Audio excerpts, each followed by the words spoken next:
Talking arrogant, throwing fits, ripping shit, tearing it, imperative. Then I'm killing this mic no matter where I live. These derelict rappers acting a fool, this embarrassing is flagrant. That's the nature of this entertainment, and we can't even change it. Guilty before arraignment, now the system tainted. But when we speak, they all laugh at us. And y'all wonder why I'm lacking trust. Try to fight a giant with attorneys that can back them up. That's church versus science, both sides start acting up. I'm late on my assignment, hopping up a mile high, climbing, obviously never silent. New alignment, I'm defiant, cannot describe it. Used to describe it as a young graffiti artist. Before the beard, I always got carded.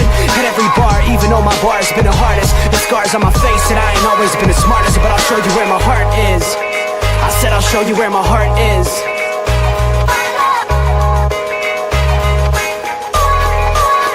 I can show you where my heart's at. See it on my sleeve, even if the beat stops my soul. Ladies and gentlemen, we made it to another Tuesday. Little sports nonsense and whiskey hanging with the fellas. Robert Pinky, how we doing this evening? Oh man, we're living life. We're living life, trying to better ourselves in more ways than one. Fabulous. Fabulous. I love the new big boy bed that you got nice? Isn't it nice? It's very comfy. It's very comfy. I'm very proud. Moving up in the world. Hey, you know, it's better than not like having to choose a side because there's a giant like slit in the middle because it's not a real bed. Like I've gotten some of the best sleep I've had in the last year and some change, so it's been nice. It's been nice. Yeah, solid. Awesome, Good. Buddy. Awesome. Yeah, makes. Ooh, how we doing, boys? So much better. Good, man. Good. A lot of Actually, football. I got to talk about that. I cannot lay in my bed and watch a movie. Cannot do it. Well, it sounds like that's a personal Nope. problem. It's weird to me. I can't do it. I mean, Can't do it. I have like there is a movie chair, and then I mean, I'm not feeling it. I hate to say it, but I kind of judge people who lay in bed and watch a movie. Like it depends. Again, I think the question is, what is wrong with you? Well, hang on. I get what Yeah, you're saying. no, absolutely. I get it. I get it. What's wrong with laying in arguably the most comfortable spot in your home and enjoying the film? Asleep. Yeah, I mean, if you fall asleep, that's on you. I'm just saying, like, my head doesn't hit my pillow unless I'm ready for bed. I'm not sitting there watching TV. I'm not sitting there watching movies. Oh no, So. man! My favorite thing in the world used to be falling asleep with Sports Center on. I mean, in my bed. I'll put on Family Guy or whatever, and I'll just crash. Right. I got that sleep timer on the TV. Yeah. Click that bad boy on, and I just let it go. Well, boys, are we ready? Yeah. We got a lot to get through. Mm-hmm. So let's talk. What are y'all talking about, NFL or what? Coming out quick. NFL. Yeah, we're getting there, buddy. We're getting there. Hold on. We're just getting started. I'm just setting it up. All right. But appreciate you. Let's see here. Let me get my screen. All right. I know we got a lot to talk about the NFL. We got some amazing matchups. But I think, and we don't look back very often, but we got to talk about Wild Card Weekend, man. Wild Card Weekend was wild. So, talk about it, Caleb. Dude, the only bad game was Monday night. Just go ahead and talk. Just talk about it. The whole thing. Just lay it out there. It was a weekend of football and wins and losses and heartbreak and excitement and yeah, you know, all those things. Best game of the weekend. Oh. I know the right answer, by the way. Oh. It definitely wasn't the Chargers Patriots, so I gotta go with probably the Bills Jags. What is it, Pink?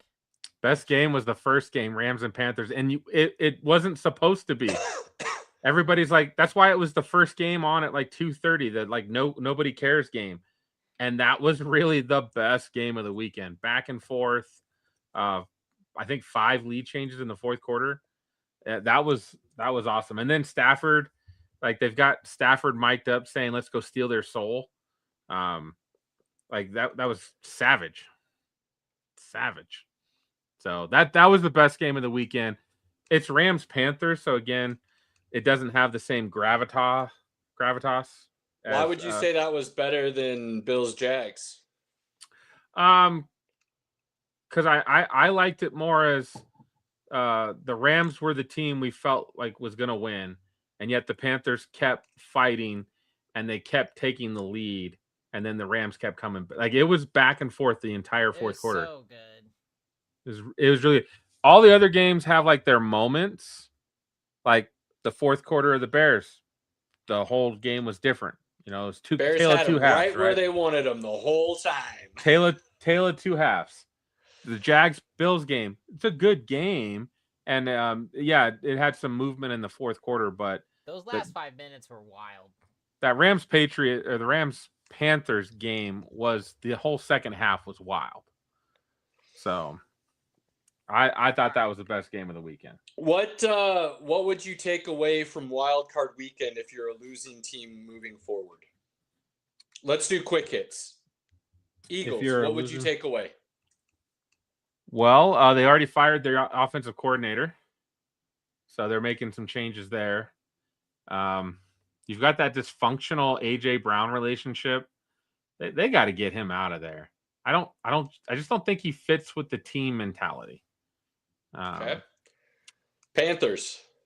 I don't think people thought they should be there, because they shouldn't. They lost their way into the playoffs, and yet they showed up again at points of the season. People thought the Rams were the best team in the league. So they really played their hearts out. And I'd say there's still a lot of additional chess pieces you could add to that board to make the Panthers a better team. Green Bay. Do we have to start rethinking our feelings on Matt LaFleur? Okay. Matt LaFleur is one of the winningest coaches in the regular season in the last decade. And yet when it comes to playoff time, it doesn't quite happen. Who'd you say next? Jacksonville? Jags. I'd probably treat it like that reporter did. It's okay, coach. We're going to be back here again. You did a great job. I mean, Liam Cohen, when he said Duval, we all thought he was going to fail miserably. Yeah. He was going to be out quick. And Jacksonville journalist is just getting ripped for that. And I think that's crap. In today's society, I don't understand why giving someone some encouragement in a tough moment is a bad thing. So I lean more towards Dan Patrick, and I think it is inappropriate for her to do so in that situation. That's something that she could have done behind closed doors to the coach himself after the press conference. During the press conference, there's a relationship there that should be honored and a job that should be done. And I don't feel like she did her job. So while I don't hate what she did, I do think she more used that as a moment to kind of shine a light on her rather than what it was of offering the coach a congratulatory year. That's my take on it. Okay. All right. Moving on. Pittsburgh. Same old. Pittsburgh's screwed, man. They are. Because they have to trade for a head coach. They don't have to trade for a head coach. Pittsburgh traditionally will find an assistant coach that they feel is ready to take the job. Now, they've only had 3 coaches in the last 30, 40 years, but they're not usually one to hire a retread. They usually find an assistant that's ready to go. So we might have to discuss that a little bit. But I just I knew before that game started that the Texans were going to crush the Steelers. I talked about it last week. I think Aaron Rodgers finished the game, but he probably shouldn't have. I would disagree that they crushed them. I mean, the score. I feel like moved the ball at times. They had opportunities that they couldn't convert. That Houston should feel lucky they came out of that game alive. Well, as bad as really good defense. As bad as the Houston offense was, the Steelers offense was worse. Yeah. So. LA.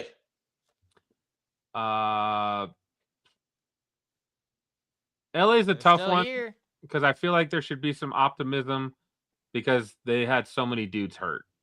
But that's been the story the last 5 years, that like they always have guys hurt. At some point they gotta figure out what they're doing, because they're always struggling with injuries. They still, and again, maybe we're all too high on Justin Herbert. I don't know. He just never. Ready for this? Philly, you got to make your decision if Jalen Hurts is your guy or not. You either need to cut bait this offseason, or you need to completely know that your system needs to be built around him, whatever that means. Whether he can't handle a full NFL offense and it needs to be dumbed down, or he can and you just weren't running it, I don't care. Figure it out and make your decision this offseason and then move forward. Damn, Caleb. Carolina. For the throat. Carolina, you need to get your defense together, because that offense has proven it can control some clock. Bryce Young can be a game manager in a good way. You got to stop letting people put points on the board and see if that run game and that game manager can do something. So invest in it. Trading Brian Burns a couple years ago makes your head scratch a little bit. So make sure you do the right things in the draft in the offseason. Green Bay, you need to find a true number one. A.J. Brown might be it, but you need one. Somebody that can stay on the field healthy all the time. And then you need to find some dudes to plug the middle on your defense. That's what you should be doing in the draft. Jacksonville, I would like to say figure it out, but I think they kind of did. They just need to fill in some pieces, draft free agency. You do that correctly, they come back next year, they could be just as good, if not better. Pittsburgh, I know this isn't your cup of tea, but this is your perfect opportunity to hard reset. You won't do it. It's completely against everything you've ever stood for. But if you want to continue to be a dominant franchise in the Pittsburgh Steelers, now is when you hit the reset button. And LA, you better figure out how to stay healthy. Because if that offensive line is healthy at the end of this season, I don't think there's any question about people talking about Justin Herbert as a top 10 quarterback, and I think they move past New England pretty easily. New England should be a little worried after that game, because a very depleted LA Chargers team was in that game until late in the fourth quarter. So let's see what happens. So let's talk about Mike Tomlin deciding to resign today, step down. Did he decide? Was it mutual? Was it forced? And hey, I did step down. I think it's a little bit of both. What did I say 2 weeks ago? Last week, maybe? Him and Harbaugh, we were talking about it, and I said, based on the way Tomlin had been walking off the field all year with Aaron Rodgers and stuff at the end of the games, it felt like he was ready to make that transition and go. This isn't a surprise to me. I think he's good with, I think Tomlin understands that the situation with Pittsburgh has run its course, and he's ready to move on. 19 years is a long time. Is anybody going to be willing to trade for him like the Broncos did for Sean Payton? That's what I'm going to be curious to see in a year. A year from now, that's what we need to be watching. But I think he's going to do TV for a year, chill, relax. I don't think he wants any of these jobs that are out there in this cycle. He'll wait until next season and then make a decision. But I could also see him going the Bill Cowher route and being like, you know what? None of those jobs really interest me. I'm having fun with what I'm doing. And then he just kind of perpetually gets stuck into that cycle to where he's just not coming back. I mean, once you start making some good money, you get to stay at home. It's pretty good living. Yeah. TV is pretty good living. He's done 19 years. So if he never comes back, I mean, I still think he'll end up in the Hall of Fame. Yeah, so. He's a Hall of Fame coach, even though he maybe should have won more towards the end of the career there. But I think in the time since we last hung out and did our podcast, Jim Harbaugh had been not. Is it Jim? John Harbaugh. John. Jim's in LA. Yeah, John Harbaugh had been mutual fired. Parting of the ways. I think they both kind of felt they run their course as well. I think it was kind of writing on the wall with both of those coaches. So Harbaugh is going to be coaching this next year, it sounds like, for sure. I think he wants to keep going. He just wanted a new situation. Where he ends up is going to be interesting. Miami. Going to Miami. That Miami job is not not tempting I would be shocked at if all. he went there. I would actually be shocked if he went there. It depends on how much he trusts Ross as an owner. If he trusts Ross to honor his word with whatever they agree on, and Ross gives him the free reign of what supposedly he's asking for and being able to help select the GM and the direction and all that stuff, Miami could be a great fit. New York is interesting because of the situation with the quarterback and them wanting an established head coach, but it's not a job where I think he gets a long leash. I think Harbaugh and the Falcons make sense. I could see that one. I think that's the Arthur Ravens Blank doesn't get very long leashes either. The Ravens job might be the best. Obviously, he can't go there because he was already there. But I think the Falcons have the best opportunity of the teams he could go to. Quarterback, running back, defense showed up well this year. There's a lot to like down there that you have kind of already to get started. Some of these other teams, you really got the cupboard's a little bare in some of these places. I think Arizona is a sneaky one that people aren't paying attention to with Harbaugh, and it wouldn't surprise me if he ends up there. Do you think if he does go there, does Kyler Murray stay? I already said I think Kyler and Tua both get moved this offseason. But to where? I don't see anyone picking up Kyler at all. I don't think anybody trades for either of them. I think they'd pick up Kyler before they pick up Tua, but I didn't necessarily say trade for. Russell Wilson wasn't traded for. So those boys are getting cut. Nobody wants those contracts. So they're getting cut. They're going to do the cut and then spread it out amongst 2 to 3 seasons. You take your poison and you move on. Hopefully you can draft the quarterback. Arizona's at least in the top 10, I believe, in the draft. Look that up for me, Robert. Help me out. NFL draft order. So 2026? Yeah, 2026. I could see the Giants. Giants at least have good ownership.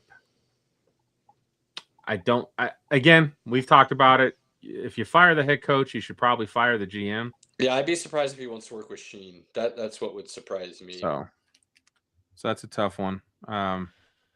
It's tough. I don't even know if is Harbaugh still a good coach that can rebuild the team. I don't know. He hasn't really, he's been in Baltimore for so long. He hasn't really had to do it. I would disagree with that. Oh, sorry. Go ahead. I was just going to say he's consistently adapted and changed that team over time. But they had an established culture in Baltimore. They had established GMs in Baltimore. They had an established system in Baltimore.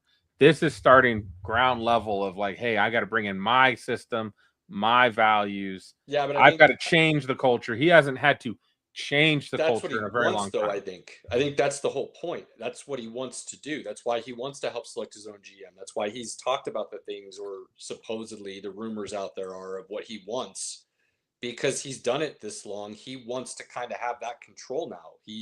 I think he feels like he's kind of earned it. And let's be honest, if it wasn't for him being on board with drafting Lamar Jackson and running with that, and being a head coach that was willing to put him in, does Baltimore really get what they got out of Lamar? Do they even draft him? So I think he's getting a little bit of a bad run in a sense. Some of the blame is being put on him where maybe it shouldn't be. But at the same time, if the rumors are true that they were kind of like, hey, kind of want you to stay, but we need you to get rid of Monken, and he said no, that is a little bit telling, in the sense that I've been on board that I haven't liked the Monken hire. I thought it was better than Greg Roman, but I still haven't liked what he's been doing. And if that's what Harbaugh decided, then that is concerning. And I personally, if that is true, like if I'm an owner and I talk to Bichetti and I find out that is what happened, I wouldn't want to hire Harbaugh. I would think his vision is no longer there. He's past the times, whatever you want to call it. But that little detail would keep me from hiring him. If Mike Tomlin wanted to coach next year, I would feel. I don't know if I would want to hire him.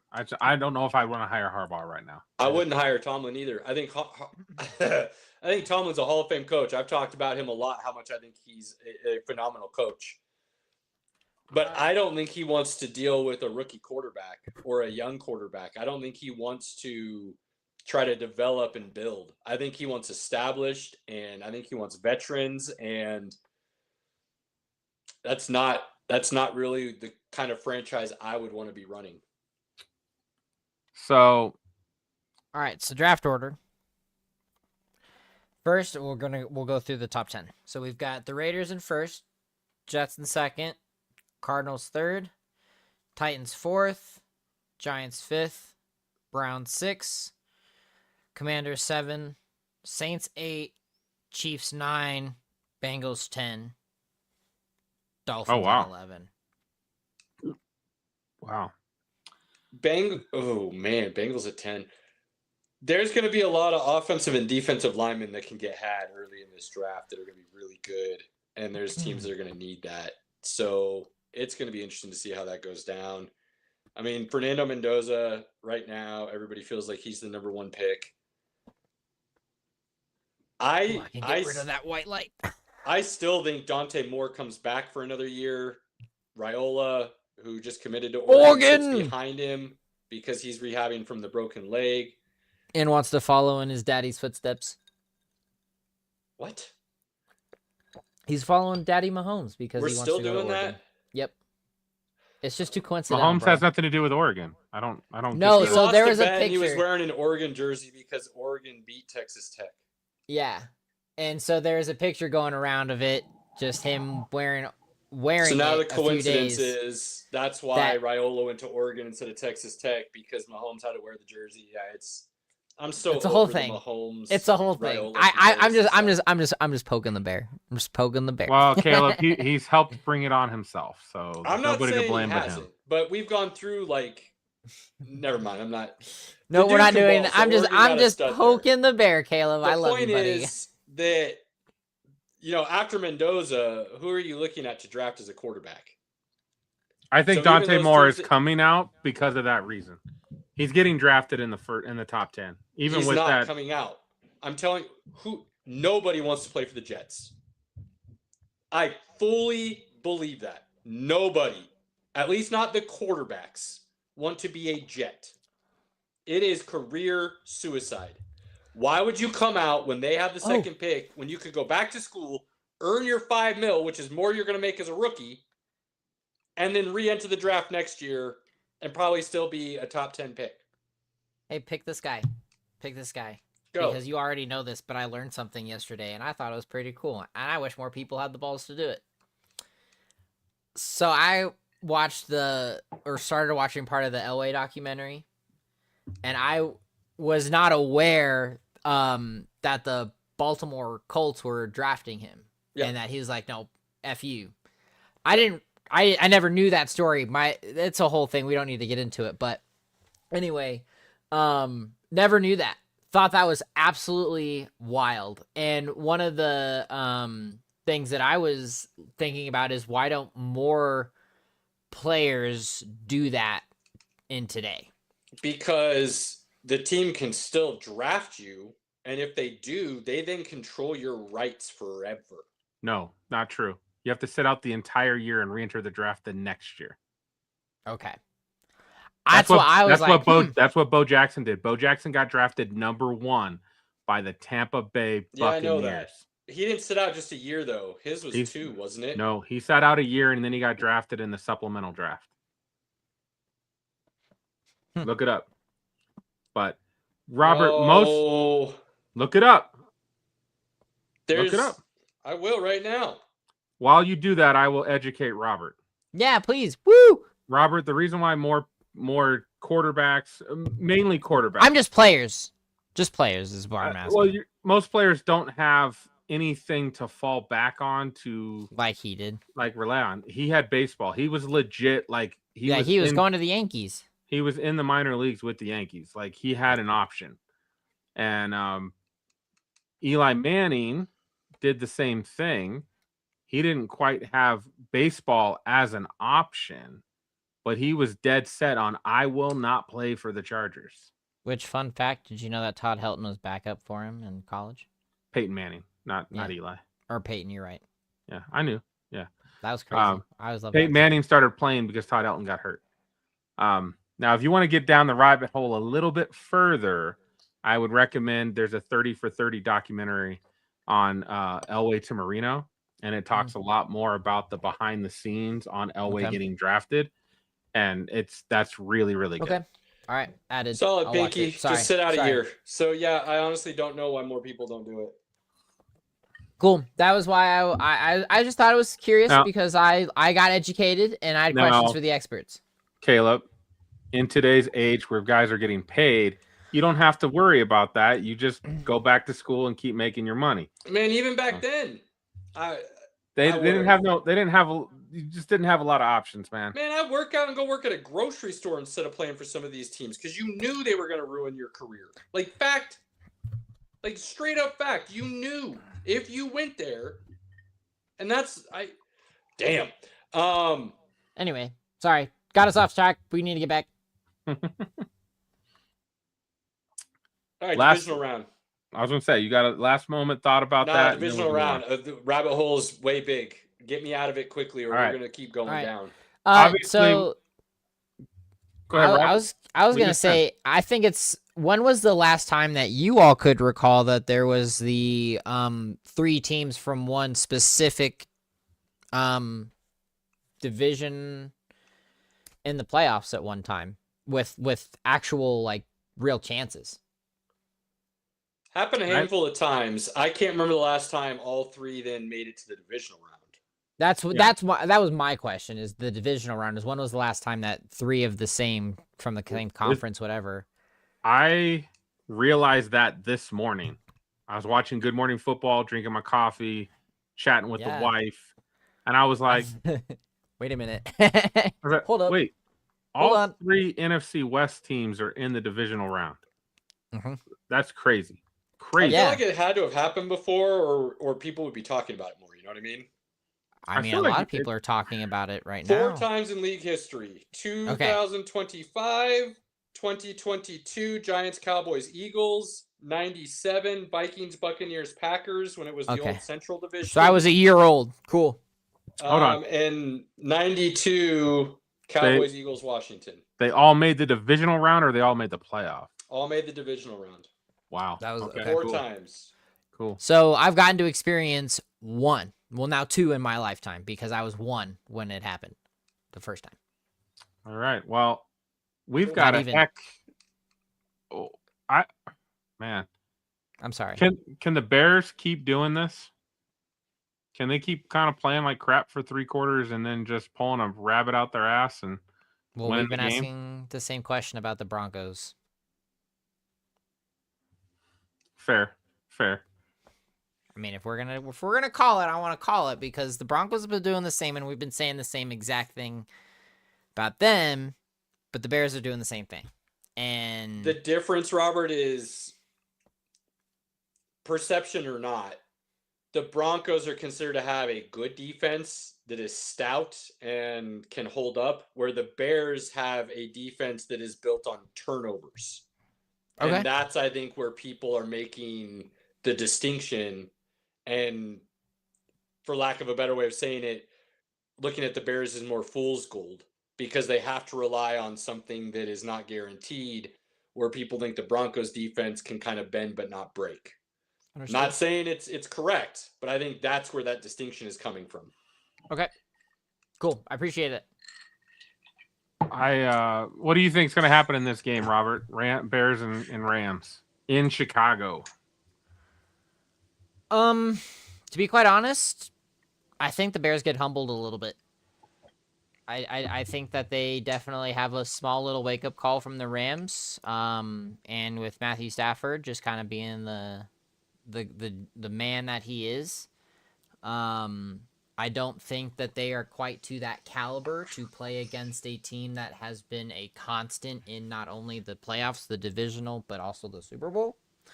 I really, as much as I want to see Ben Johnson succeed, I definitely think that this is the moment where they are, okay, we're brought back down to earth here a little bit. I don't think it's going to be an absolute blowout. I think it'll be a game. But I do think that the Rams will control the game. Okay. Caleb?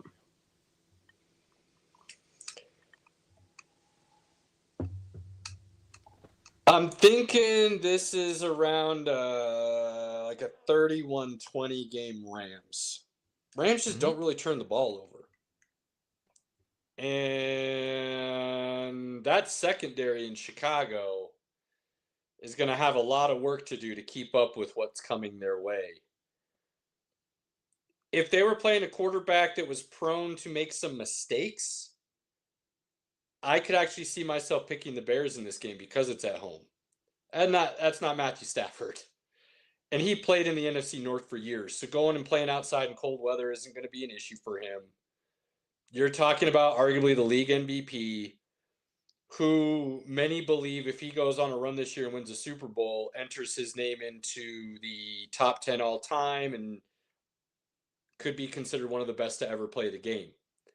So there's not just your regular things that they're playing for. There's some legacy stuff that they're also playing for with him and McVay. Puka shows up in the playoffs and he starts entering his name into I am the best receiver in the game. Like, the Rams have a little bit of pump your chest stuff to play for on top of everything else. Whereas I feel like Chicago is kind of like, we're the underdog. People didn't believe in us, and they're still trying to ride that wave. And when you go up against a team who's playing for legacy rather than just to get by or just for that year kind of thing, they understand the moments just a little bit more. Things slow down just a little bit more when it's supposed to get fast. I just think that experience and that factor plays a big role in this game. And because Chicago relies on turnovers and LA doesn't really turn the ball over like that, I think that's what separates the teams. Okay. Good analysis. All right. The Bears Maggie? cannot cover the number one wide receiver in the league. They just can't do it. Puka is the best wide receiver in the league.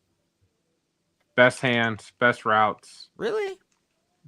I don't think he would be I think he is. He shows up more than anybody else. JSN showed up pretty constant for the Seahawks this year, too. He did, absolutely. I still would take Puka over anybody right now. Jamar Chase. I take Puka over Chase. There's a lot of good wide receivers in the league right now. Nico Collins until last night. I do not think there's a clear separation between the top dudes right now. I think situation plays a lot into that. You throw any of those dudes that I just mentioned into Puka's situation, and they all... Yeah, but you know what Puka has more than anybody else? The best hands in the league. I don't agree with that. Oh, you'd be wrong. He's had Jamar Chase has made just as many catches that Puka has in similar fashion.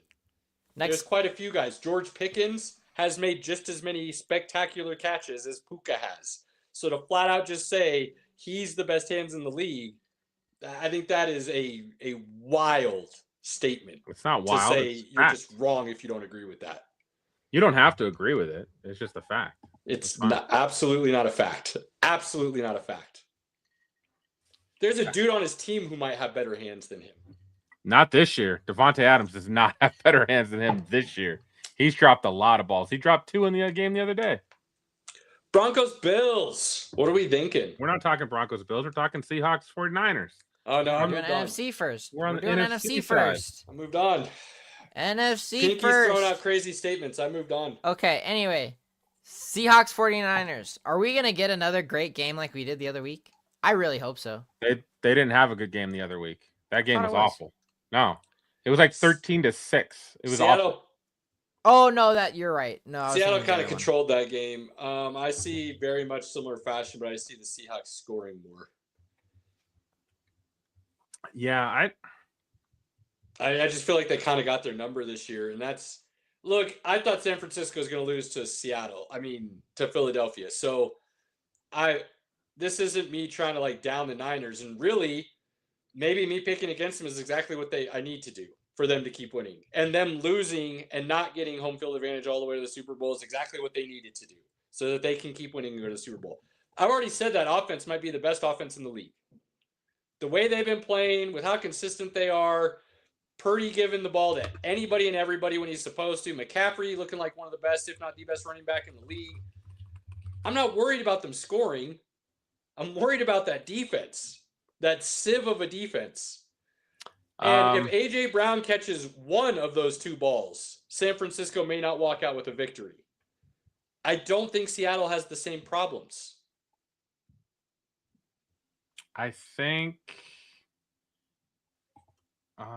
is Trent Williams playing? I think that's a big thing. If he plays, they've got a good shot, but at some point the injuries are going to catch up. With Kittle out now, it'll definitely catch up. Tonja's playing really good ball. I don't think that's a big factor. I mean, he's not Kittle though. No, but I don't think that's a loss. They don't have a wasteland at tight end. They've got some guys that are good, but they're not Kittle. In fact, Juszczyk has picked up some of that Kittle slack. Yep, he sure has.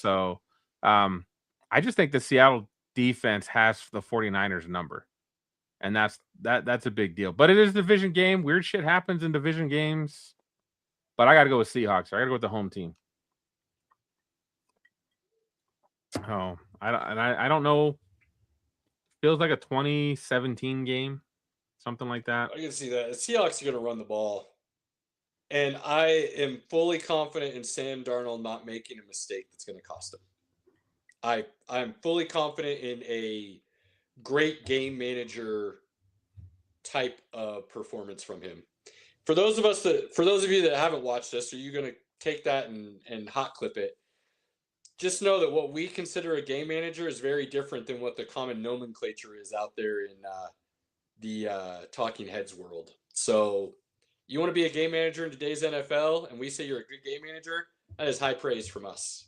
We will take that all day, every day. I mean, a good game manager wins you football games. I'll take that any day, especially after our 9 years of awful quarterback play. We like point guards around here, ladies and gentlemen. So is it Seahawks ran the table? It sounds like. Yep. Yeah.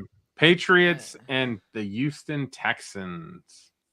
Always does this. That's the Sunday game, but he's going to skip right to it. Yeah. I mean, hold on. No. We did the Bears and the Rams first. They play Sunday. The Seahawks and the 49ers play Saturday night. We will do the Patriots and the Texans because that's how we did it for the other division. You guys are silly. I mean, the Patriots should win this game pretty easily based on what I just watched from this last weekend. Absolutely. I've said this all year. I think the Houston defense is very gettable. I don't think it's as vaunted as everybody keeps claiming it to be. I saw a lot of opportunities that LA left on the field. And that Patriots offense is not going to leave those same opportunities out there. And that Houston offense, I do not know how they got this team to the amount of wins they did this season. Truly do not understand. I do. They played a pretty poor schedule. They're not a good offense. They're not a good offense, but they have a really the Texans defense is tough when it needs to be, and it does generate turnovers, and that's the equalizer, you can run right? On that defense all day if you really. I think you can. I've seen it, but it's can you make the plays on third down? Patriots at home, 27-10, 27-13, and it's not going to feel close. I can't even argue with that. I can't even argue with it. I got the Patriots too. I think the Patriots are still right at the moment. They're the best team in the NFL at the moment, the way that they're playing. I'm not going to agree with that, but okay. Offense, defense, special teams, and coaching. I think they're the best team right now. I think they looked insanely beatable against the Chargers, and they just went up against a team that was missing half of their starters. I mean, you could say the Chargers defense is still pretty good. Mike Minter probably going to get some interviews. Oh, for sure. That defense is still solid. Jesse Minter. I think it is Jesse Minter, yeah. Robert? I mean, Patriots, definitely. Okay. Well, that was easy. Yeah, now we can talk about the game of the weekend. The game of the weekend. That's good. That's good. Go ahead. Give us your rundown. You want my take? Yeah. Let's do it, Pink. Thinking here? I want to know what you're feeling first. Well, for one, I hate this. I actually did not like this matchup at all for the Broncos. Really? I've been on record. I've been on record. Superman. I've been on record since earlier in the season that I believe Buffalo's power run game is a bad matchup for the Broncos. Like, it's a bad matchup. Now, playing Buffalo's wide receivers and all that, can our secondary kind of shut them down? I think so. But when it's 3rd and 2 and you just have to have, Shakir run a quick, 3-yard route, they can do that pretty easily. Or, Josh Allen just becomes Superman and runs the ball for 2 yards. It's a tough thing to stop when the run game is running well. And that's one of the big factors of last year's game in the playoffs, because this is a rematch. Buffalo ran the ball on us. James Cook had a great game. And, there's a couple other things about that game that's a little off if you remember it. But the main thing was their power run game is not a good matchup for our defense at all. And that's why I feel like, unfortunately, I do feel like Buffalo is going to come in and win this game. Robert?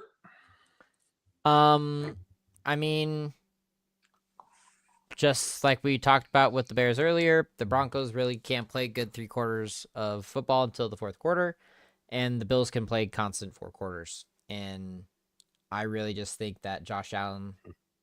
What do you mean, no, Pinky? A majority of the season, Buffalo's played a very similar style, kind of hang around for 3 quarters, and then they rely on turnovers or Josh Allen. I would agree with Robert, though. They played a more consistent brand of football for a whole game for the course of the season than the Broncos did. Woo! Overall, I would agree with that. So that's I really do see that kind of being the Achilles heel for the Broncos this weekend, and why the Bills will win, because they will be on. They're just going to be on the gas, I think, and the Broncos will not be ready for it. Ladies and gentlemen, I did not see this coming. Okay. The homer today is going to be me. Surprisingly. Dang! And I very much do think this is a coin flip game. And the reason I was slightly leaning towards Buffalo originally was the run game on both sides. Like Pinky said, Buffalo could run the ball down Denver's throat, and that's an issue. And then if you start leaving them in a lot of 3rd and shorts with Josh Allen as your quarterback, that's a recipe for disaster.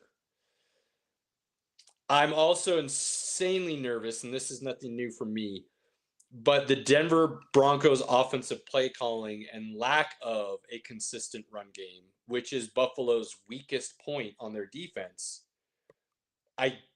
I'm nervous the Broncos are not going to be able to take advantage of that the way they need to allow them Bo Nix to do his magic in the 4th quarter. But based on what I saw last week, and the fact that I do think that loss to Jacksonville came at the perfect time for the Broncos and kind of gave them a playbook for what they need to immediately correct to make a run in the playoffs happen at the right time.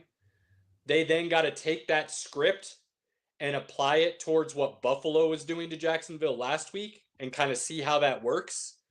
And I think it gives them just enough ammo. I'm talking like 50.1% to 49.9%.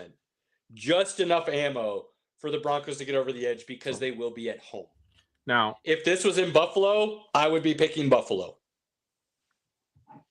The silver lining that I have, A, it's in Denver. B, the Bills are banged up. They came out of that game with some injuries. Their wide receiver core is banged up. Josh Allen is banged up. And all the pressure's on Buffalo. All the pressure. And people have talked about it. A lot of sportscasters will tell you. There's more pressure on Buffalo than any other team right now. Buffalo's been in the playoffs. This is their 8th straight year. Their kryptonite, Mahomes and the Chiefs, are not here. The other good team that they've played is Lamar and the Ravens. They're not here. And some people keep throwing in Joe Burrow and the Bengals, but they've only really been in it like 2 years. So I don't know if that's as much of a conversation. But what you could say is the top quarterbacks in the league on the AFC side are not in the playoffs right now. This is why I will disagree with that sentiment. Because Buffalo's done this for 8 years. So while the outside world may think the pressure is on Buffalo, I don't think Buffalo is thinking that same way. I think they want to get it done, but I think they're very much aware of what the moment is and they can handle that pressure. Has there been any more urgency to get it done, though? What? Is there any more urgency for Josh Allen to get this done and get his ass to a Super Bowl? I don't think there's any more urgency this year than there was the last 3 or 4 years. Oh, I do. I don't. I really don't. I think there's more pressure on the Broncos being a young team as the number 1 seed and the pressure that comes with home field advantage and having to handle that. Peyton Manning taking 7 years to get his ass to a Super Bowl. Same pressure every year. Couldn't get it done. Couldn't get it done. Couldn't beat Brady. Yeah, the pressure never changes. It's always that pressure. It doesn't get more. That's pressure's what I don't understand. Like, if you ever played sports, you understand that once you didn't win, that pressure is that pressure always until you win. It can't get any more. It is always the worst.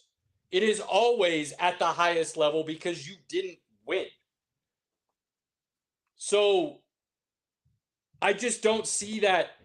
Is there more urgency for Buffalo than Denver? Yeah, because their clock is ticking. I don't think there's more pressure. Maybe that's where I see the difference. But that, I think, could be the detriment for Denver is that pressure.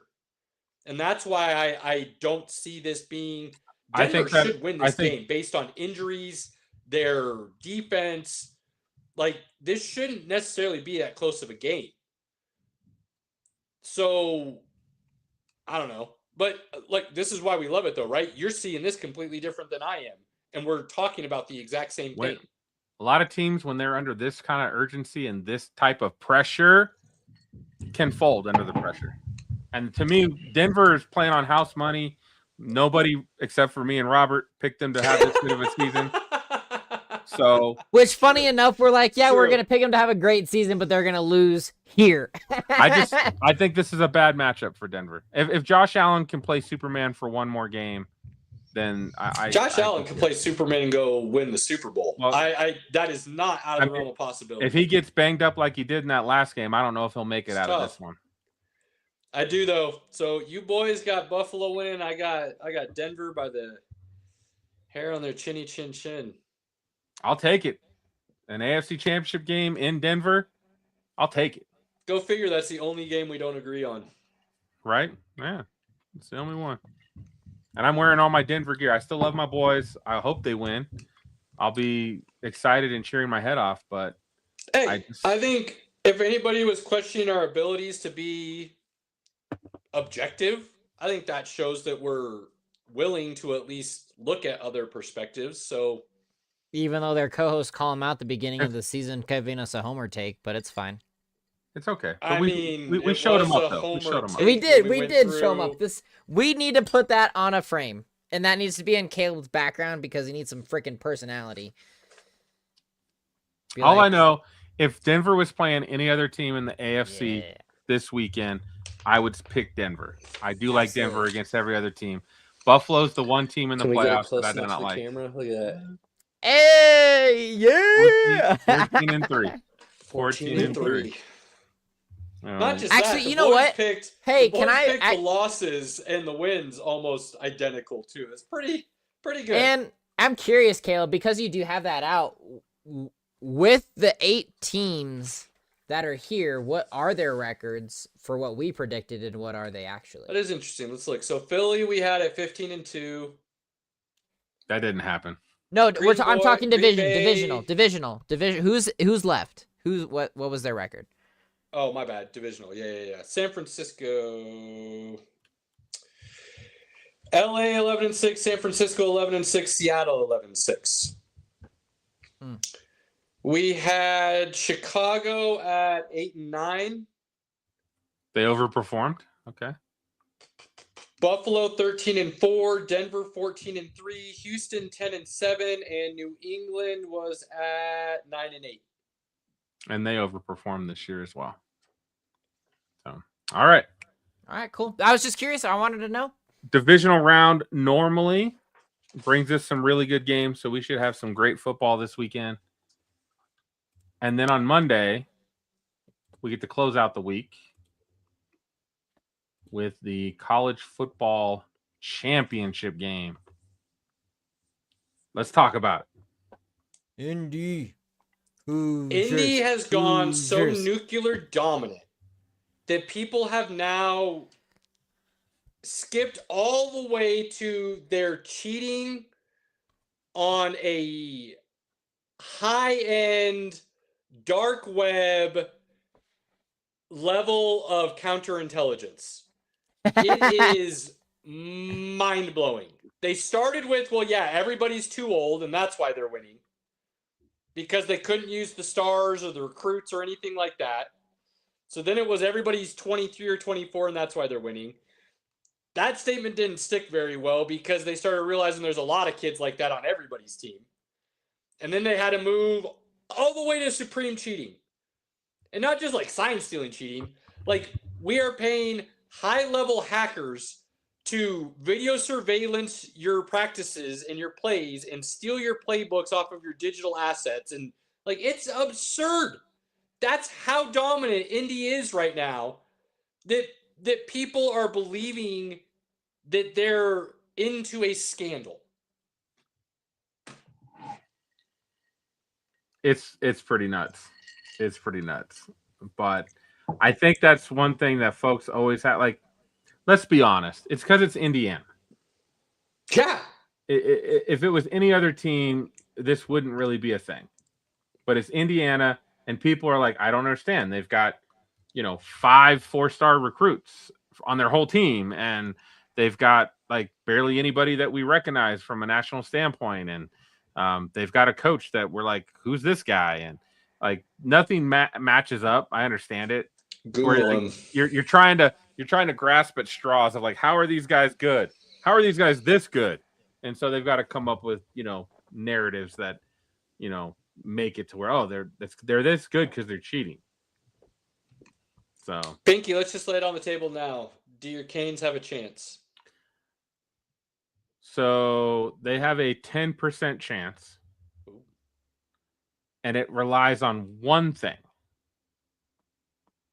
and one thing only. Will they stay as dedicated to the run as they did against Ole Miss? Because they have their O-line has about their O-line has a 50-pound difference on Indiana's D-line. Yeah, you're like, I want to know, but it doesn't matter. That's so toxic. That's so evil. You ask the man, and you're like, doesn't matter. I didn't care anyway. I was gonna. You shut me down like the Rock. It's like I was gonna pull a rock on him, and I decided to dial it back just a little bit. No, that's what you should have done. It doesn't matter what you think.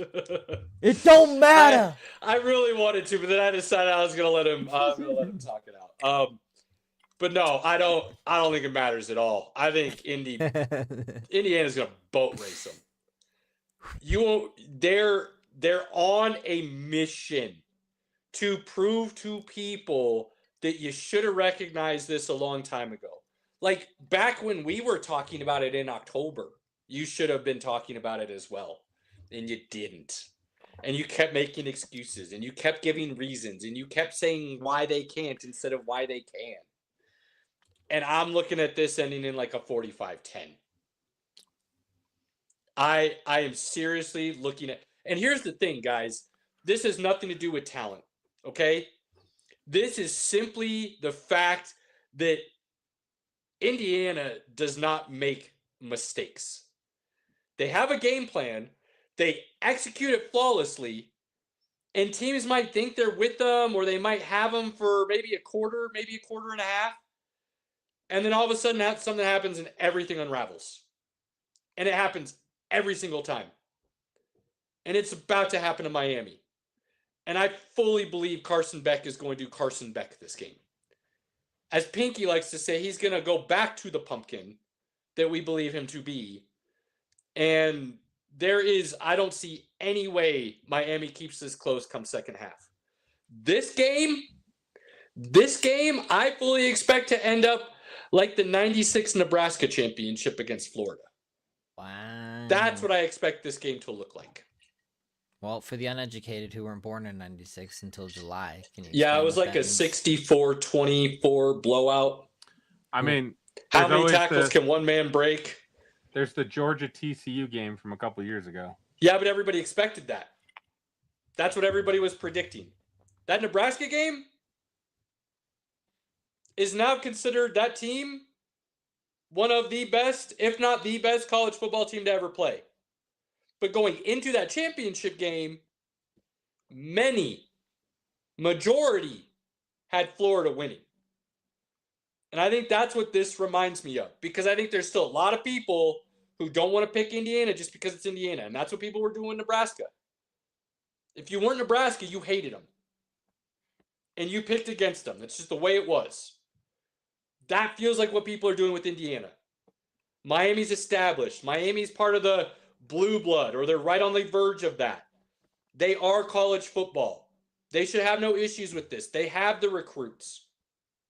They have the history. They have the dudes on the sideline coming back to support the team. Indiana has nothing. And they're going to go into Miami's home stadium, and it's going to be only red in that stadium by the fourth quarter. Yeah. And then Miami is going to then end the evening with people talking about what I told you very well needs to be started to pay attention last week, and then proceeded to write a little article about it. But Indiana will then put themselves in the conversation of one of the 5 best teams to ever play this game. Which I actually did. My new boss is a huge college football fan. And I actually sent him your post, and he loved it and agreed with it. So kudos to you, my friend. Now, I just want to say, can you at least give my Cane some flowers for being somewhere that you thought they had no chance of being?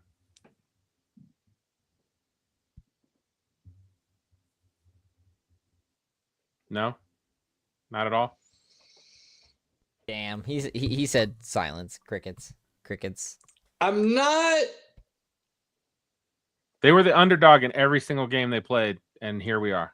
I'm not going to do that because I had them beating Texas A&M. So, no, I'm not giving them any flowers. I already did such the first round.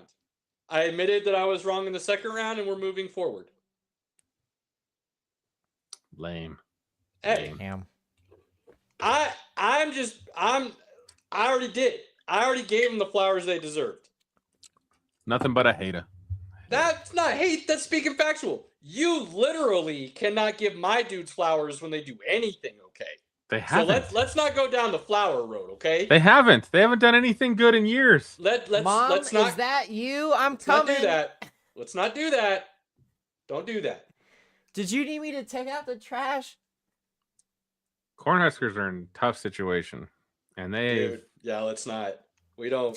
We can make this real depressing real quick. All right, moving on to the next topic that I know you're excited about, and I'm excited about it as well. Indiana University, by the way. Keep that in mind. It's IU, baby, not UI. Oh, man. Are we going to have time for nonsense? He's going to have to make this quick. Okay. This is just a little rant. Hey, NBA. Put the crack pipe down. Wow. Before you make a trade. Oh. How in the world did Rudy Gobert go for the number of first-round draft picks he did? How in the world did Mikal Bridges go for the number of first-round draft picks he did? How in the world then you do turn around and you only get 1 first for Trae Young or 1 first for Luka Doncic? Now, I know AD came with it, and that's a little bit of blah, blah. And the conspiracy that Mavericks got the #1 pick because of it, because they were willing to make that trade. We got to establish some baselines, okay? Go talk to the NFL, because they figured out a point system for how much each pick is valued. Pretty smart idea. It helped a lot of people not make as terrible choices. There's still a lot of people making dumb choices, but they're not as dumb, okay? You need to figure something out, because the all over the placeness and lack of accountability for what value truly is mind-boggling at this point in time. And nobody can come up with any idea of what an actual legit NBA trade should be, because there is nothing to use as a baseline. Nothing. I don't even know if teams know how to really scout and find what a good NBA prospect looks like. Well, we don't need to go down the rabbit hole there, Pinky, because that's a whole other subject and topic, and that then brings in the one and done and high schoolers and owners and protections, and I didn't want to go down the full rabbit hole. I just wanted to give a quick little rant on the fact that the NBA has no idea what the value of a pick actually is, and they need to get their shit together. It's crazy. Absolutely crazy. FYI, Denver Nuggets won another game without Joker. I was just about to bring that up, but they almost lost to the Pelicans, so is it really? I mean, the Pelicans can play decent basketball from time to time. They're 9-32. But they've put up valiant efforts. Okay. I don't know. Was this in Denver? No. It was in New Orleans. Yeah, I mean, they were at home too, so yeah. As for the graphic Pinky threw up here, I think he's just trying to do me a favor and get a quick graphic for trades and people that might be on the potential trade market, because I didn't really tell him what I was going to rant about. So Michael Porter, good sir. Michael Porter Jr. is on the trade block. I think teams will actually be looking to come get him. He's had a great season for Brooklyn. He has, but this is what blows my mind. They've seen what he's capable of when he's not the first option. So if you're not going to make him the first option, you better be very careful what you're trading for. And I love MPJ, and I was sad to see him go from Denver. When there's nobody else around you back, and everybody's like, I hear all these people talking about now, Denver lost that trade. No, they didn't. That trade, yes, if it was in a bubble and that was the only deal made, then yes, they lost that deal. But that wasn't. That deal was made so they could open up a bunch of cap space and allow them to fill out the bench and get a legit center backup for Jokic finally. That trade was won by Denver. Now, if you want to say it was a win-win, I'm good with that too. I think it helped both teams, for sure. So, but you go and trade for MPJ and you're not going to make him your number one option, or he's not going to be the 1A, then you should be very cautious what you're giving up for that. Now, if I'm Brooklyn, I don't know why you'd move him. His deal's about to get team friendly based on the way the cap's going forward. You're going to be able to re-sign him. He could be a center point moving forward. He's still young enough to do that, and you could build. And he's shown you could build around him. I don't know why they would move him. The Pelicans, Zion, boy, you make him an Aaron Gordon type, and you put him on the team as a legit second or third option, more so the third option, and you give him an Aaron Gordon role, watch Zion take off to the moon. But as the one, they definitely don't have the right pieces around him to do it. Him and Derek Queen are very interesting together, though, and I was really high on Derek Queen coming out. So that could be interesting to keep them together and then build around them. But moving Zion, if you're a team... If you can get good value for Zion, I think based on injury and everything else, I think you kind of just cut. I just think you cut. Very interesting there. And then, look, Giannis said he's not going anywhere. So the Bucks are going to have to pull that ripcord, and the likelihood of them doing it is probably slim to none. So you better get really creative and hope you can reset 2 years from now is basically when you're going to have the ability to do it again, and hope Giannis still has enough left in the tank to make one more run. And that's a crazy outlook. That's how bad they messed up when they started making the moves. And that Dame, what did I say about that Dame trade, Pinky? Awful. So, or as Charles Barkley would say, terrible trade. And then, another one to look at, and I won't go down the rabbit hole on this, we can move forward into our nonsense, but people need to start looking at Kevin Durant, and there needs to be more of a conversation about him and how great he really is, because Phoenix is playing better without him. Let's give Robert a moment. Robert, you were very giddy today about a certain subject. Tell the people about why you were so giddy today. About the liveries? Yeah, whatever that is. Yeah. So, we got our first official look at the test wrap for Cadillac, because they are now putting out their first runs to see how the car will perform. And my God, does it look beautiful. It's pretty so sweet gorgeous. little, yeah. And keep talking poetic. I'll look for a graphic. It's not very often in a sport where you get to witness something like this. When you get to add a team to an already prestigious sport, to get another U.S. team with two prestigious drivers, Valtteri Bottas and Sergio Perez, Checo, that is not it. That's not it? Okay. Grab it from our messages. I sent it earlier. That's a pain in the ass. Okay. Well, I'm keep talking. Keep talking. Just type in Cadillac test library. I did, and that's what came up. And so Spain. It's in Spain, right? Yes. Here I can. Cadillac Spain test livery. Livery. I mean, I say livery, but I could be wrong. It's a dumb word, but whatever. I agree.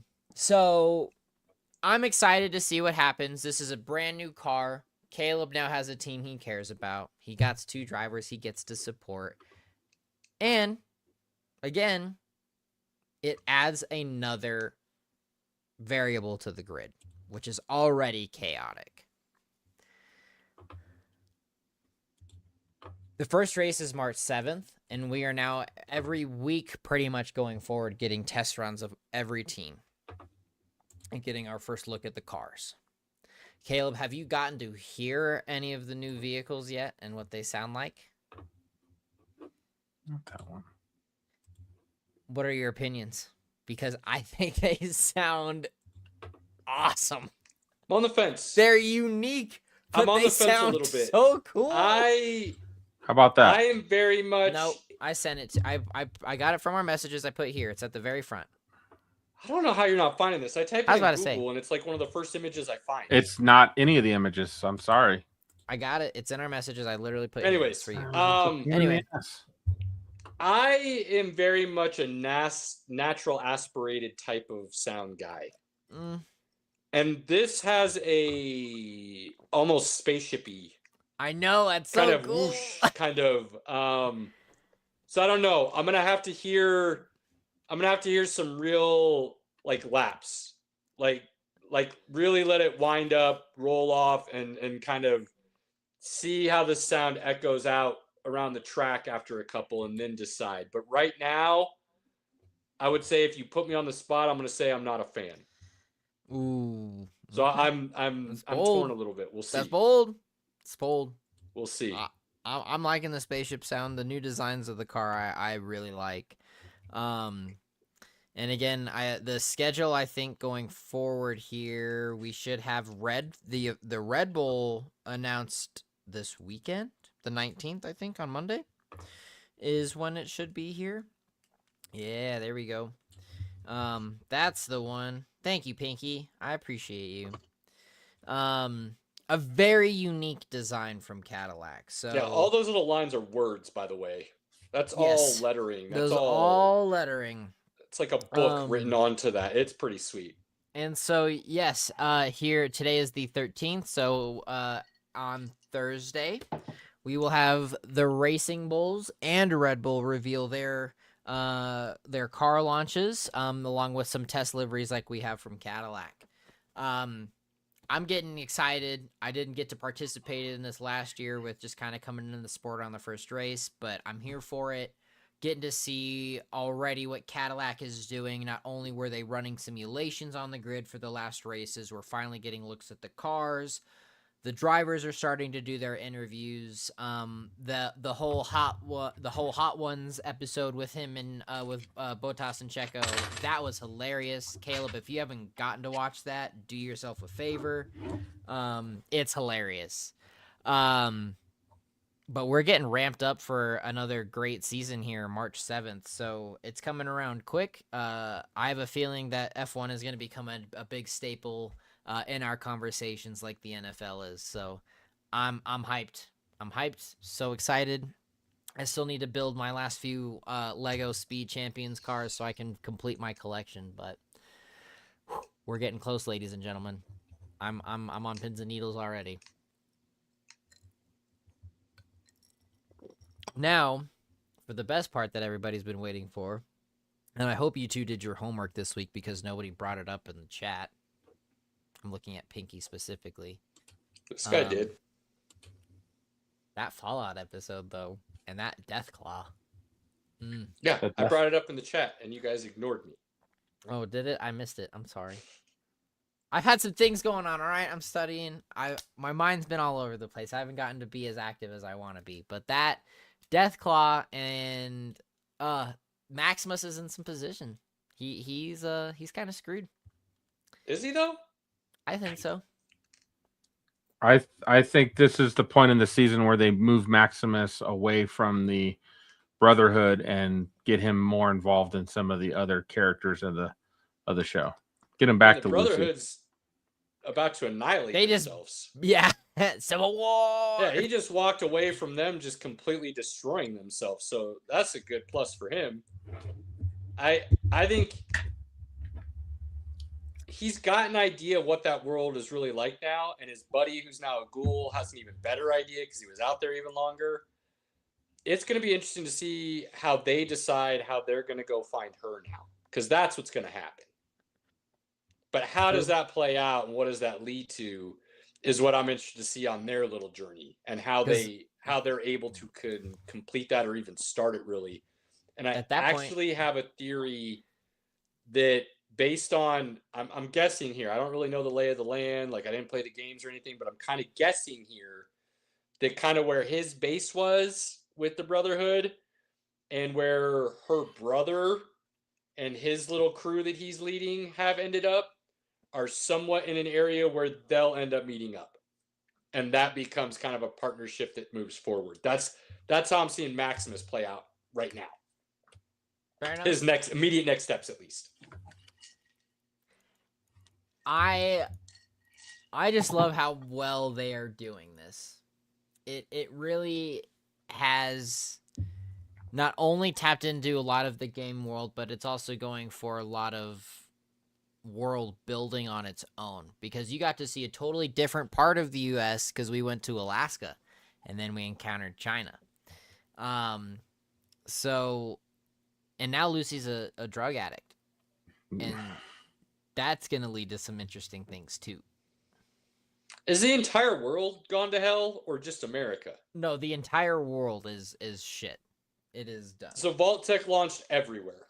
Oh yeah. Okay. I've been continuously wondering that. Yeah, there's a whole bunch of it, and if you were to go look, Caleb, like basically Europe itself, famine, decimated, they killed each other. Yeah, I'm trying not to go do a lot of you know me, I like to do a lot of research and I like to know too much backstory. I'm really trying not to do that with this because I'm enjoying just learning as it's getting told to me. And I know if I go do a bunch of research, I'm going to find out things from the game that may not ever happen with the show. And I'm kind of, since I never played it, I don't really want to mix the two now. So I'm on the fence there a little bit. That's fair. I can appreciate that. And it's just going to get crazier from here. All right. So now I want to know, what do you guys? Well, Robert might already know because he played the game, but if you don't, then I want theories. What's the man monster that he's now encountered twice? Alaska and now Vegas. That's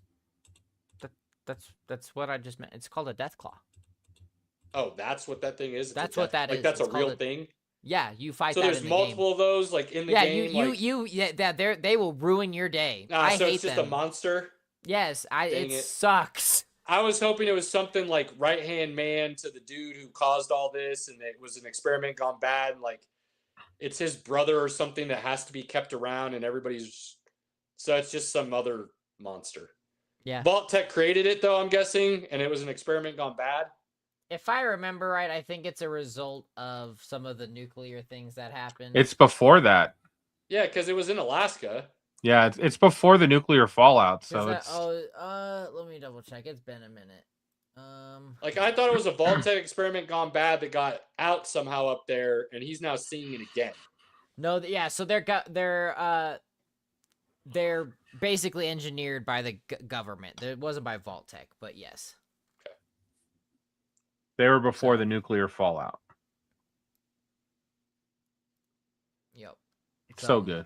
So it's just a scary monster. So it's not really as important to the story day. as I may have thought originally. No, they'll just ruin your day. So right now, basically, they're just going to kill it, and it's just kind of in their way to get inside to go see her dad. Yep. Okay. Yeah, buddy. Man, I need to. Well, a little disappointing and lame then with that, to be honest with you. Well, I was thinking there was a lot bigger connection that was going to happen because he saw it in Alaska during the war before everything went to shit. And now he's seeing it again. And now you're just telling me it's just a stupid engineered monster from the government. Sorry to burst your bubble there, buddy. That's seriously how I feel. I'm so disappointed right now. Sorry. It's cool. It's cool. Everything else is brilliant. I'm loving her. She's so high that all of a sudden the release, the killing of something was such a visceral release for her and everything she was going through that it allowed her to actually enjoy the moment even though she knows it's wrong. So I'm with you guys. Like her drug problem is going to make for some very interesting situations moving forward. Yes, right? It is. Yes, it is. Because it's either you stay on the drugs or you suffer for 5 to 7 days. So what becomes of her brother? Oh, he's going to become a maniacal overlord like his dad. You think so? Of course. He knows so. He played the games. That doesn't matter. Is that what happens in the game? I can't say. I mean, you're not spoiling anything. Nope, but I can't say. If it's in the game, you're not spoiling anything. I know I won't say. I won't. Interesting. There's still a lot developing. Well, I feel like he's going to have to make some really tough choices that he's not going to want to. That are going to be really bad to keep his ass safe and basically sacrifice his little minions that are going to learn out he's not what he said he was. So that's going to put him in a really precarious situation. It's going to cause him to make some bad choices. And I think Maximus is going to be a part of that storyline, but not necessarily go down the same path. And that's what I'm interested to see there with those. That's why I think they're going to come together. And I want to see how that plays out before they find Lucy again. But I'm still like, the very top of the list is still like, what the fuck happened to the ghoul when shit hit the fan?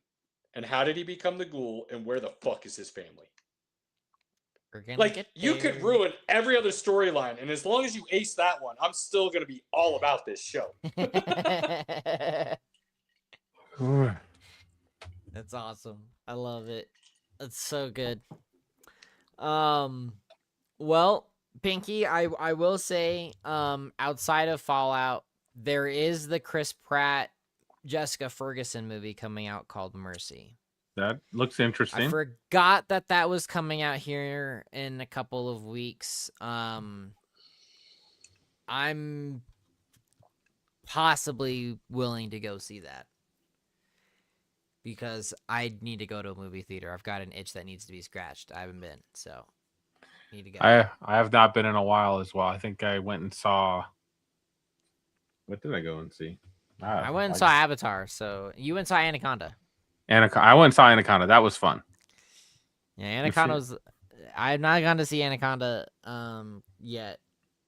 If you like stupid comedies, it's funny. I love stupid comedy. That's not one that I'm like, I need to. Right. I need to be there for. Right. I mean, I don't want to see Primate. No. I did not see Greenland 1. I didn't even know there was a Greenland 1 to begin. I was like, Greenland 2, what was the I remember Greenland coming out, and I just never. I'm glad someone does, because I remember it coming out. It did well enough that they did a sequel. So, no interest in Primate. It's getting good reviews, but I don't like. Go watch Gen V and catch up. Yeah, that's a so tough we can one. talk. Yes, that's a tough one. What do you mean Caleb, that's a tough one? I'll have it done by next week, not next Tuesday, but by the end of next week. Tough one isn't you don't think it's quality entertainment, so it's hard to get through? No, I don't think I can give the time to get it done. He's commuting now. He won't be able. He loses 2 hours a day at least now. Yeah, I'm losing 2 hours a day. On top of that, with it being football, like playoff football, like football is all weekend right now. I don't have Saturday or Sunday to actually because I got to get stuff done in the morning to watch football in the afternoon, so I don't have that time. So once football season's over, then I have a little bit more time. I mean, I'm just gonna throw this out there, but it's kind of hard to listen to you two tell me you don't have time to do things. Whoa! I didn't say I had time. I'm making time. I'm just saying in general. I'm not throwing you under the bus with this. I'm just saying in general. And I'm studying. You two telling this guy that you don't have time to do something that I'm able to find time to squeeze into. I watch football. I watch wrestling. Those are two priorities. To watch a show that my wife will not watch. Oh, I forgot about that. I will give you. My wife loves it, so I don't have. I'm just studying. I will give you that one. Okay, that's fair. Fair, Pinky. Pinky. I forgot, Hannah. Okay, that's fair then. I'll give you that one. I'm just studying, so no, I will have it watched. So by next good. Week. I will watch it next week. It will be completed. Ooh, it's good. Final thoughts. We're not there yet. We're not? Did Robert have more? Robert was going to talk a little Doom. Yeah. Are we not doing that? No, we are. Okay. We are. Pinky, we're early, buddy. We got it. I didn't know we were talking about Dune, and who cares? So we got our. I mean, Pinky, I'm not necessarily disagreeing with you. That Dune Legacy show was so bad, nobody gives a damn. I'm not. Dune. Doctor Doomsday. Doomsday. Oh, you said it like Dune, so I thought we were talking about like Dune Prophecy, which they have a second series. I don't even know why. Has that come out yet? No, it's filming right now. That's what I thought. Okay, tell us about Dr. Doom. So Doomsday has released their final quote-unquote teaser trailer, whatever the hell you want to call it. A waste of my time is what I'm calling it. Because now we have seen that somehow the Wakandans and Fantastic Four are going to be teaming up. We've gotten to see that the Dora Milaje and the Thing are shaking hands. And the Russo brothers have gone so far as to say in a post that what we've been watching for the last 4 weeks are not teasers or trailers. They are clues. They are stories. Pay attention. I'm really at a loss because I can't pay attention to anything that has no business being connected right now. I only care about the X-Men trailer because it seems like they're getting Cyclops right, finally. And we have a comic-accurate suit. Sweet. I really could care less about anything else that's been revealed. I don't care that Captain America is coming back because that really tells me Marvel's very desperate right now and have no better options or better ideas. I don't understand what. There's no hype to build on. There's nothing to be excited from. There's nothing that's pulling any of these characters together in a story right now. And I just don't get it. I just don't. If I'm being perfectly honest, I don't think they had a plan after Endgame. And I think they had a bunch of different ideas. None of them really worked together, and they just tried to mash them. And then it kind of worked into them being able to go with the Kang storyline that could have played out really well. But then all that shit happened. Disney pulled the plug a little bit too early, probably, and they had to scratch all that and completely switch gears. Because you know what's funny is we talk about all of these things, and what was one of the very first things that Marvel did? We recasted War Machine to Don Cheadle. That was all about money, though. I understand. But this was a legal issue. Why wasn't the same logical principle applied to this? Well, two things from my understanding. One, Majors had it in his contract that they could not recast the character. Which that is a dumb move on Kevin Feige's why part. You would agree to that as the studio is beyond me. And if that is the case, then Marvel absolutely deserves to fail. Two is when War Machine was replaced, it was so early on in the storytelling of this new world that the MCU was building that it was easy enough to do. I don't disagree with you, Caleb, but here's this point. It was so early enough in the Kang storyline, the same exact thing could have happened. They could have, but I think it snowballed on them to where by the time they probably could have done it, it was absolutely. It bit him in the ass, and that was their own doing. Because of what I read, and I would have to go back and look at sources, but I do remember reading at one point that Majors had in his contract that they could not recast the character. It was, I think there was a time frame on it, potentially or something, but it was he was smart enough to put that in his contract. And in this report, I do not have anything to back up. And if it is anywhere remotely true, they are out of their minds. I saw a very brief article where Doomsday might be 3 hours and 45 minutes long. I'm good with that. I've got no issues with that because you have to basically give your entire build up before you can even tell the story. Because you have nothing. Connecting any of these stories. We should have gotten a Shang-Chi 2 already. Minimum. There should have been at least 2 Fantastic Four movies, I think.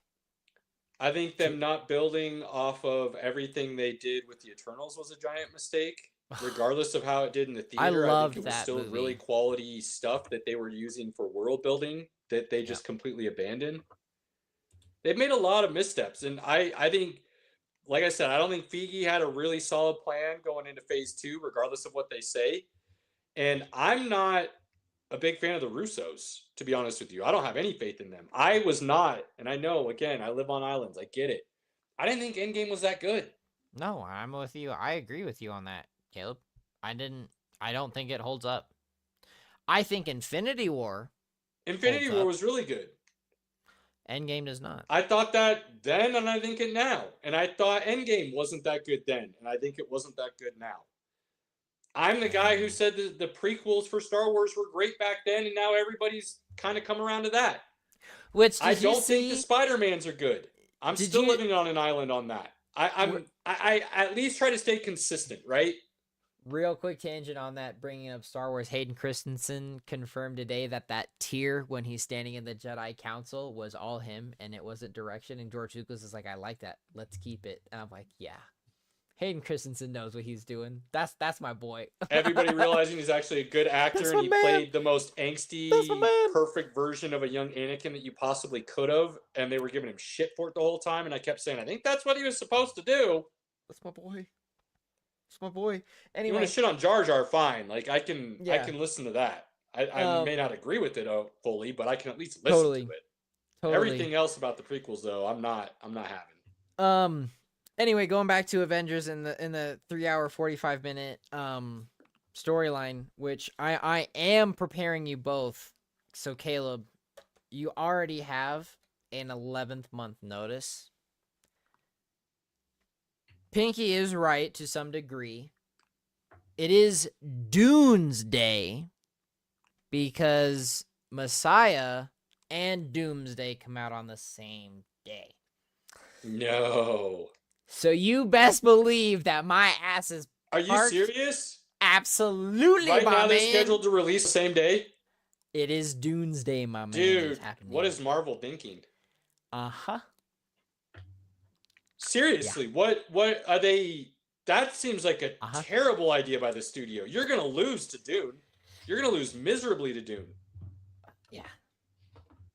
Holy Lord. I wouldn't go that far. Oh, dude, yes. No. People are burned out on comic books already. Because Doomsday has one of the lowest but you can't take kids to Dune. You can take kids to a Marvel movie, so.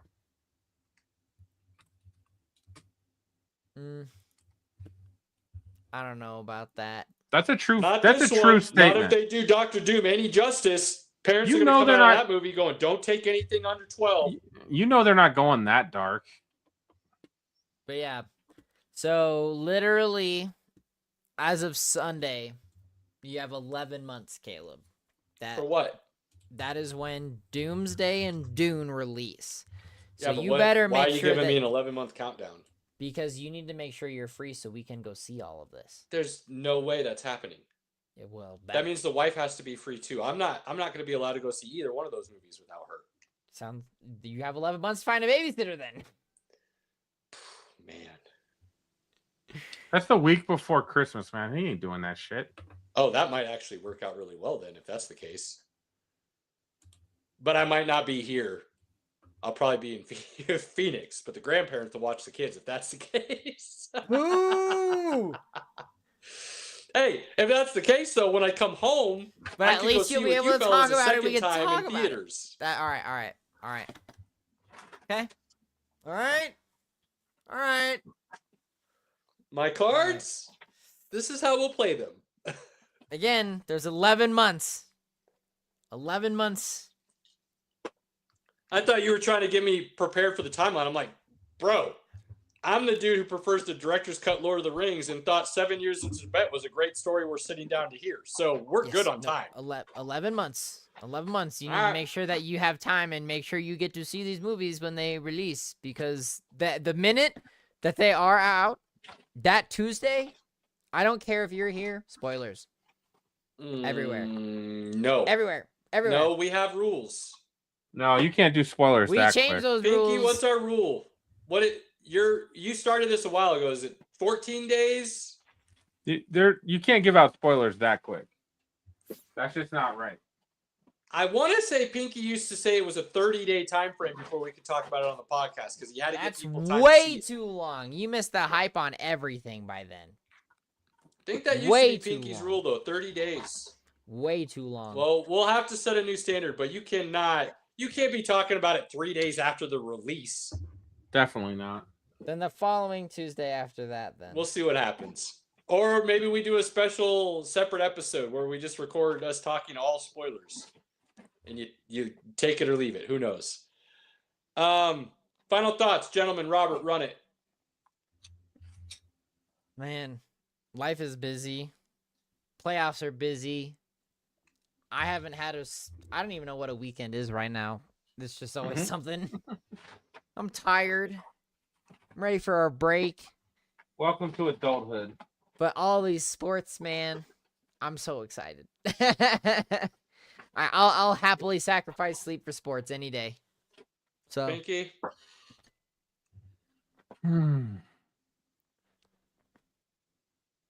I mean, yeah, the divisional round playoffs, sit down, watch some good football, and then watch Indiana become one of the best teams of all time. Bam. You heard Pinky say it. I will apologize now. This should have come a long time ago. I have been doing a very poor job of keeping the people up to date on what is upcoming and things they need to watch and entertain themselves with. So I'm going to try to be better about that moving forward. X Games Aspen 2026 this weekend. Let's go. Snowboarding, skiing, snowmobile. It is a blast to watch. Yeah. ABC, ESPN.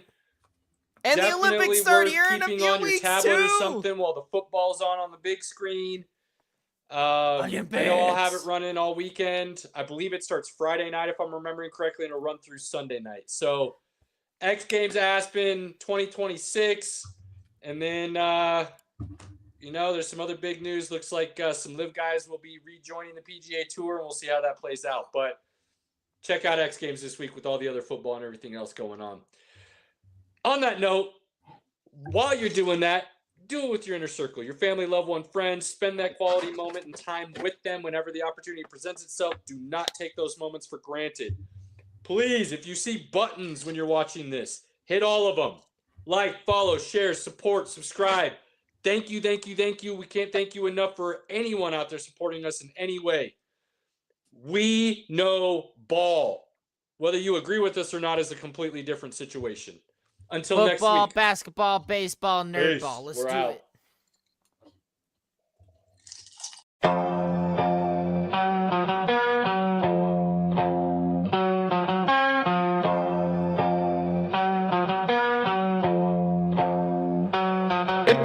Pinky in the building, repping orange and blue. Broncos country, yeah, you know how we do. Hot take so wild, you remember the name. From college ball to the pros, Caleb spitting game. Robert here, the pop culture plug.